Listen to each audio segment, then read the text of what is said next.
কোনো অনাকাঙ্ক্ষিত বা অপ্রীতিকর ঘটনা না ঘটে সেজন্য আইন শৃঙ্খলা বাহিনী সচেতন ও সজাগ থাকার নির্দেশনা দেওয়া হয়েছে। একই সঙ্গে এই বিষয়ে রাজনৈতিক দলগুলিকে সহযোগিতা কামনা করা হয়েছে।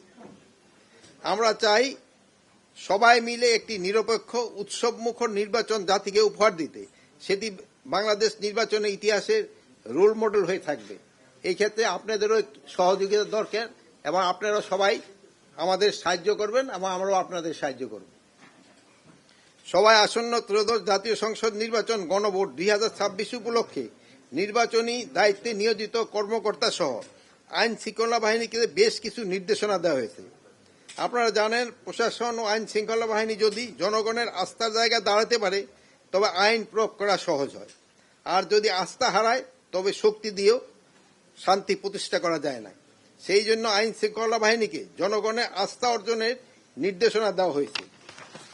এক্ষেত্রে তারা যেন কখনো কোনো বেআইনি আদেশ, কোনো স্বার্থন্বেষী এজেন্ডা বা কোনো পক্ষপাতমূলক কর্মকাণ্ডে অংশ না নেয়।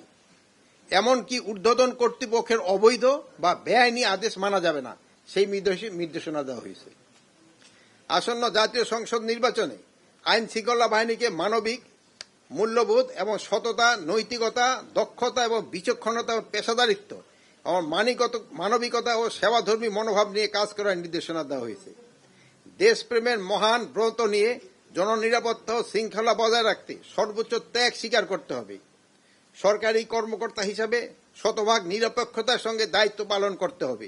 এটা আমি আপনাদেরও অনুরোধ করব। তারা যেন কোনো প্রার্থী বা এজেন্টের নিকট থেকে কোনো প্রকার অনৈতিক বা অবৈধ আর্থিক সুবিধা গ্রহণ না করে, এমনকি দায়িত্ব পালনকালে তাদের কোনো প্রতিনিধির নিকট থেকে কোনো খাবারও যেন না গ্রহণ করে, সেই বিষয়ে নির্দেশনা দেওয়া হয়েছে। ভোটকেন্দ্রে কোনো প্রকার অনিয়ম বা বিশৃঙ্খলা সৃষ্টি হলে রিটার্নিং অফিসার, সহকারী রিটার্নিং অফিসার, প্রিজাইডিং অফিসারের পরামর্শ মোতাবেক আইন শৃঙ্খলা বাহিনীকে তা শক্ত হাতে দমন করতে হবে। ভোট দেওয়ার বুথ প্রতিটি ভোট কেন্দ্রে স্বচ্ছ ও নির্বাচনের পরিবেশ উপযোগী করে প্রস্তুত রাখতে রিটার্নিং ও সহকারী রিটার্নিং অফিসারদের নির্দেশ দেওয়া হয়েছে। ভোট কেন্দ্রে যাওয়ার মূল রাস্তা মসৃণ ও যাতায়াত উপযোগীকরণ, ব্যালট বাক্স সহ নির্বাচনী সরঞ্জামের নিরাপত্তা নিশ্চিতকরণ, নির্বাচনী সামগ্রী যথাসময়ে ভোট কেন্দ্রে পৌঁছানো সহ নির্বাচন সংক্রান্ত প্রয়োজনীয় সকল প্রকার সহযোগিতা ও লজিস্টিক সাপোর্ট রিটার্নিং কর্মকর্তাদের নিশ্চিত করতে হবে। তাছাড়া রিটার্নিং কর্মকর্তাদের নির্বাচন পর্যবেক্ষক এবং সাংবাদিকরা যথাসম্ভব দ্রুত প্রবেশপত্র প্রদানের নির্দেশনা দেওয়া হয়েছে। নির্বাচনী বিধি অনুযায়ী ভোট কেন্দ্রে তাদের প্রবেশাধিকার নিশ্চিত করতে হবে। সাংবাদিকরা নির্বাচন ও সংশ্লিষ্ট ভোট কেন্দ্রের বিষয়ে বিভিন্ন তথ্য চাইতে পারে, এ বিষয়ে তাদেরকে পূর্ণ সহযোগিতা প্রদানের জন্য রিটার্নিং ও সহকারী রিটার্নিং নির্দেশ দেওয়া হয়েছে।